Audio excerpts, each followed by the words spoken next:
జమ్మూ కాశ్మీర్లోని పహల్గామ్లో యాత్రికులపై జరిగిన ఉగ్రదాడి ఘటనపై వైఎస్ షర్మిల తీవ్రంగా స్పందించారు. ఇది ముమ్మాటికి కేంద్ర ప్రభుత్వ భద్రతా వైఫల్యమేనని ఆమె ఆరోపించారు. ఈ దాడికి నైతిక బాధ్యత వహిస్తూ ప్రధాని నరేంద్ర మోదీ, కేంద్ర హోం మంత్రి అమిత్ షా తమ పదవులకు రాజీనామా చేయాలని ఆమె డిమాండ్ చేశారు. దేశ భద్రత విషయంలో కేంద్ర ప్రభుత్వం పూర్తిగా విఫలమైందని విమర్శించారు.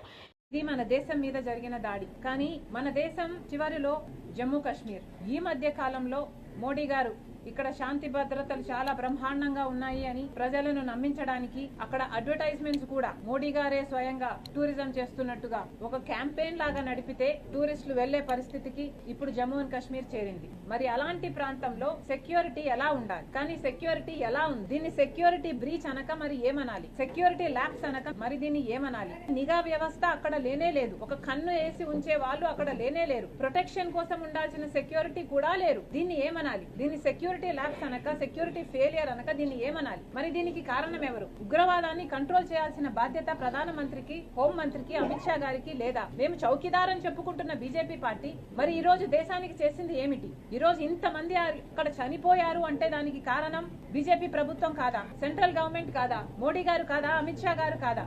మోరల్ రెస్పాన్సిబిలిటీ వహించి ఈరోజు మోడీ, అమిత్ షా రాజీనామాలు చేయాలని, రిజిగ్నేషన్ ఇవ్వాలని మేము డిమాండ్ చేస్తున్నాం. దేశమంతా ఈ రోజు దాడి జరగబోతుంది అంటే ఇంటెలిజెన్స్ లేదా అని అడుగుతున్నారు. ఇండియన్ ఇంటెలిజెన్స్ ఏమైనట్టు అని అడుగుతున్నాం. ఇది ఇంటెలిజెన్స్ ఫెయిలియర్ కాదా అని అడుగుతున్నాం.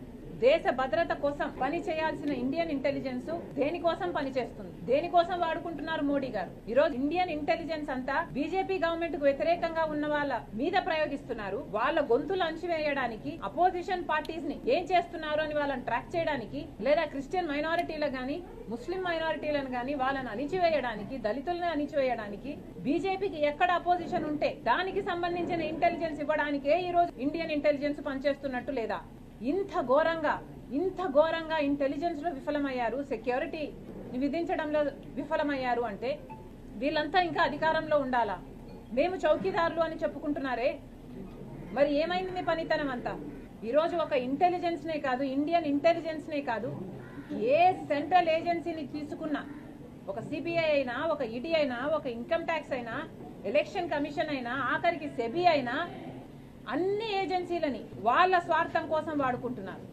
దేశం కోసం పని చేయాల్సిన ఇన్ని ఏజెన్సీస్ ఈ రోజు మోడీ కోసం పనిచేస్తున్నాయి. ఇది అన్యాయం కాదా అని అడుగుతున్నాం.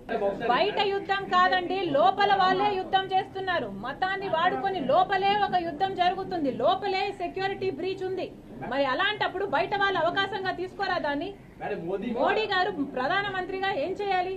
మోడీ గారు ప్రధానమంత్రిగా నిలబడి అన్ని మతాలు ఒకటే, ఈ రాజ్యాంగం మన రాజ్యాంగం, దీనికి మేము కట్టుబడి ఉన్నాం, ఇన్ని మతాలు, ఇన్ని భాషలు, ఇన్ని ప్రాంతాలు, ఇన్ని కులాలు ఉన్న భారతదేశం మనది అని చెప్పాల్సిన మోడీ గారు ఒక పక్కేమో మణిపూర్ లో క్రైస్తవులను చంపిస్తాడు, ఇంకో పక్కేమో ముస్లింల వక్ఫ్ బోర్డు తెచ్చి వాళ్ళని అణిచివేయడానికి చూస్తారు. మరి ఇది కాదా అండి టెర్రరిజం అంటే?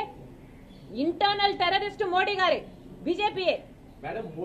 అదే ఆసరాగా తీసుకుని ఇప్పుడు బయట వాళ్ళు దాడి చేస్తున్నారు. ఇదే మోడీ గారు ఆయన పెట్టాల్సిన శ్రమంతా దేశం బాగు కోసం, ఇక్కడ వాళ్ళ కోసం, మన భద్రత కోసం పెట్టుంటే అసలు బయట నుంచి వచ్చి చొరబడి మనల్ని అటాక్ చేసే ధైర్యమే ఉండేది కాదు.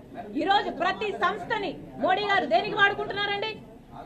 ఈ రోజు ప్రతి సంస్థని, ఒక ఇంటెలిజెన్స్ అయితేనేమి, ఒక సిబిఐ అయితేనేమి, ఒక ఈడీ అయితేనేమి, ఆఖరికి సెబీ, ఎలక్షన్ కమిషన్, ప్రతి ఒక్కరిని మోడీ గారు స్వయంగా తన స్వార్థం కోసం వాడుకుంటున్నారు. కాబట్టే ఈ రోజు దాడి జరిగింది.